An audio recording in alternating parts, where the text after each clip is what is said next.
Hello everybody and welcome back. We are doing another combinatorics video. This time we're looking at permutations with restrictions. We're sort of continuing that. There's so many different restrictions we can put on it, and this question is so common, I feel like I had to do a video on it. So how many ways can 3 history, 4 geography, and 2 humanities books be arranged on a shelf if? So again, we see the keyword arranged. That kind of ticks that it's going to be a permutations type of question where the order is important. Now, if I'm keeping each of my subjects together, that means that I have 3 history, I have 4 geography, if I write that in a sensible spot. I have 4 geography, and I've got, let's use green, I've got 2 humanities. Oh, which I guess is also H. That's kind of annoying. I'm just going to write HU. So I've got my 3 history, 4 geography, 2 humanities books. Now, if I'm keeping each of these subjects together, then I really have 3 key groups I want to arrange. So I want to arrange these 3 groups. I kind of treat this as one group each. That is going to be arranged in 3 factorial ways. Okay, that's going to equal 3 times 2 times 1. That is going to be equal to 6. However, each of my history books, geography books, and humanities books can be arranged or rearranged or shuffled around in each of their individual groups. So the 3 humanities books can also be, I'm going to put this number over here. So the 3 humanity books can also be arranged 3 factorial ways. The 4 geography books could be arranged 4 factorial ways, and the 2 humanity books could be arranged 2 factorial ways. Now, because we can do all of these bits together, it is humanities and geography and history, we have to multiply all my different numbers. So I really have 3 factorial multiplied by 4 factorial multiplied by 2 factorial multiplied by 3 factorial again, which is this number here. That's the number 6. This one here, which is just the 3 different groups being combined, essentially. So, because I have so many factorials, this really does become like a calculator style question. So, if I multiply all of that together, my calculator will give me an answer of 1,728.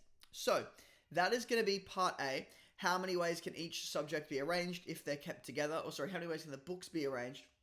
So that's part A. How many ways can I arrange 3 sets of books with different quantities of books? I basically figure out how many groups do I have. That can be arranged by the number of groups factorial. And then I arrange each individual group in their own little sections, essentially.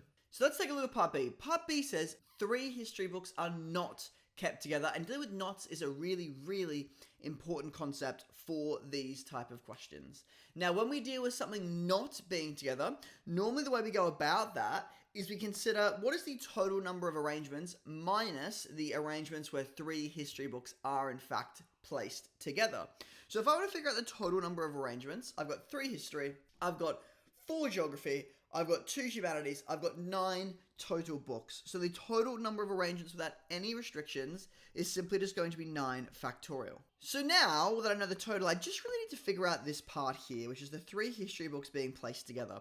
Now to figure out my 3 history books being placed together, I want to consider how many groups I have. I've got my 3 history books, that is going to form one group.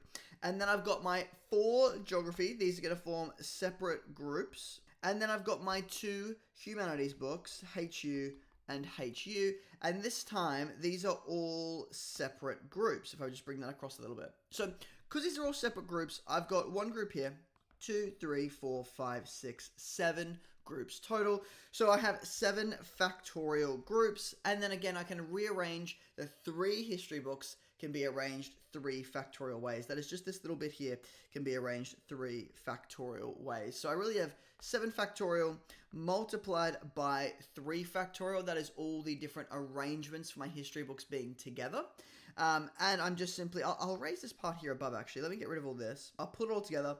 And again, we would just chuck all of this into our calculator. I would do 9 factorial minus 7 factorial multiplied by 3 factorial. Which, if I did all of that, I get 332,640 different arrangements where the history books are not kept together. There's a lot of ways to arrange the books and not keep those 3 history books together. So that is how we solve any knot problem. As a quick recap, I want to figure out for most of my knots, regardless of the context, I figure out the total number of arrangements Once I figure out the total number of arrangements, I minus all the arrangements where that thing does in fact exist. Okay, again, for 3 history books being together, I could arrange those 3 history books 3 factorial ways, and I have 7 total groups, so I multiply that by 7 factorial ways, and I get my answer there.